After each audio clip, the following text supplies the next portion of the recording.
यह आग, मौके पर दमकल की टीम मौजूद है। आग पर पूरी तरीके से काबू नहीं पाया जा सका है। कभी कभी धुएं का गुब्बार भी उठता है तो कभी आपको बता दें मलबे में दबे बारूद में आग लगने से बीच बीच में ब्लास्ट भी हो रहा है।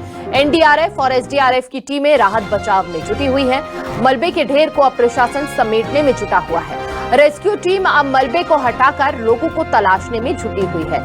लाइव तस्वीरें भी हम आपको लगातार दिखा रहे थे, जहां पर ये तस्वीर साफ बयां कर रही थी कि किस तरह से वहां पर पानी का छिड़काव तो हो ही रहा है, लेकिन कई जगहों पर धुआं भी धधक रहा है। इसके अलावा कई ऐसी जगहें रही हैं जहां पर प्रशासन को भी तमाम तरह की परेशानियों का सामना करना पड़ा, क्योंकि बीच बीच में ब्लास्ट भी देखने को मिला।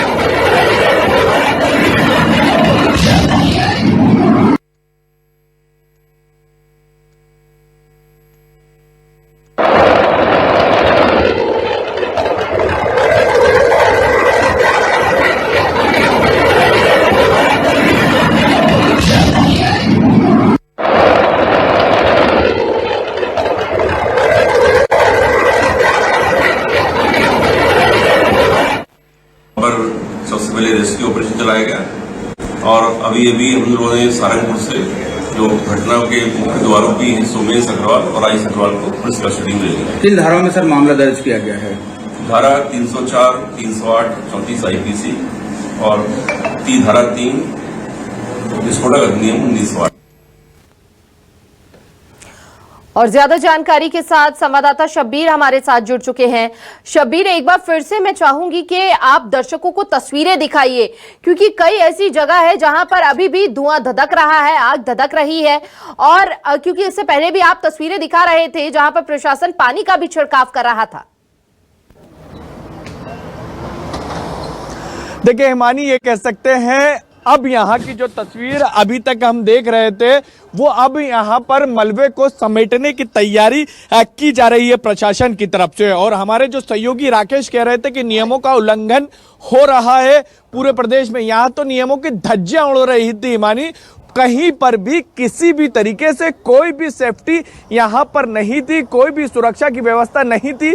अगर मामूली आग भी लगती तो यहाँ पर बुझाने के लिए कोई भी तैयारियां नहीं थी, क्योंकि ये तो यहाँ पर तो फैक्ट्री थी मानी, लेकिन यहाँ से करीब 100 मीटर की दूरी पर जो 3 मंजिला इमारत है जिसके अंदर पटाखे बनकर तैयार हैं। और वहां पर भी जब हम अंदर की तरफ दाखिल हुए थे तो कहीं पर भी फायर सेफ्टी नहीं थी। यानी इससे साफ पता चल रहा है कि मौत को दावत दी जा रही थी। और वो दिन था 6 फरवरी, जिस दिन ये काल के बनकर आया है हरदा वासियों के लिए, क्योंकि सैकड़ों लोगों की ये कह सकते हैं जख्म देके गया है ये। और इसके साथ साथ कई लोग घायल हुए हैं। अभी कुछ देर पहले एक परिवार से मेरी बातचीत हो रही थी, उनका कहना था कि हमारे बहू और बेटी कोई भी नहीं मिल रहा, रो रो का बिलक बिलक का उनका बुरा हाल है। प्रशासन की तरफ से कोई भी जानकारी नहीं दी जा रही है। कल तक के तो हम अंदर तक के दाखिल भी हो रहे थे, तस्वीर भी दिखा रहे थे, लेकिन अब प्रशासन ने एक दायरा सीमित कर दिया है, अंदर की तरफ नहीं जाने दिया जा रहा। सवाल यह है कि जब हादसा हुआ था तो उस वक्त तो अंदर जाने की इजाजत पूरी थी, बाकायदा तस्वीरें दिखा रहे थे। लेकिन आज जब ये कह सकते हैं कि अब मलबा समेटा जा रहा है तो क्या कुछ छुपाया जा रहा है?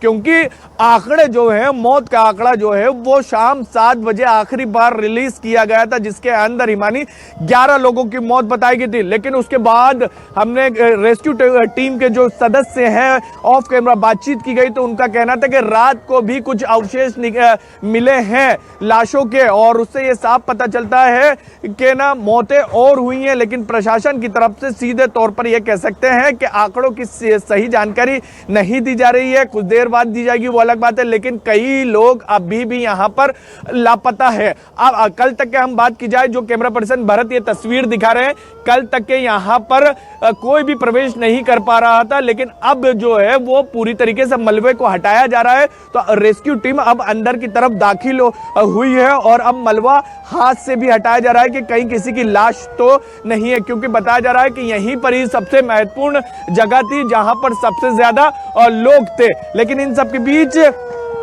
करीब बताया जा रहा है 300 के करीब यहाँ पर फायर ब्रिगेड अब तक के खाली हो चुकी है। पानी की बौछार लगातार जारी है। करीब 21 घंटे हो गए हैं हादसे को और उसके बावजूद भी यहाँ पर रेस्क्यू कार्य पूरा नहीं किया गया है और नियमों को खुलेआम यहाँ पर धज्जियां उड़ाई जा रही। एक चीज यहाँ के स्थानीय लोग व्यक्ति ने अभी कुछ देर पहले हिमानी एक जानकारी दी है कि जो अग्रवाल बंधु है उसका मुख्य जो व्यापारी है या जिसकी फैक्ट्री है उसकी किडनी की बीमारी थी और किडनी का ट्रांसप्लांट होना था और करीब 5-6 दिन के लिए उसने बकायदा इसको लेकर बताया जा रहा है कि स्टॉक मंगवा लिया था बारूद का, क्योंकि इलाज के दरमियान वो वहां पर व्यस्त रहेगा तो यहां पर किसी तरीके की दिक्कत ना आए, तो इसके कारण बारूद की मात्रा काफी ज्यादा थी। और बता रहे हैं लोग कि जैसे ही ड्रम को खोला गया और उसी वक्त वहां पर ब्लास्ट होता है और ये तबाही की शब्बीर, जो ये आप तस्वीरें दिखा रहे हैं, लगातार वहां पर पानी का छिड़काव हो रहा है। जेसीबी के साथ साथ फायर ब्रिगेड की गाड़ियां एक के बाद एक पहुंच रही हैं।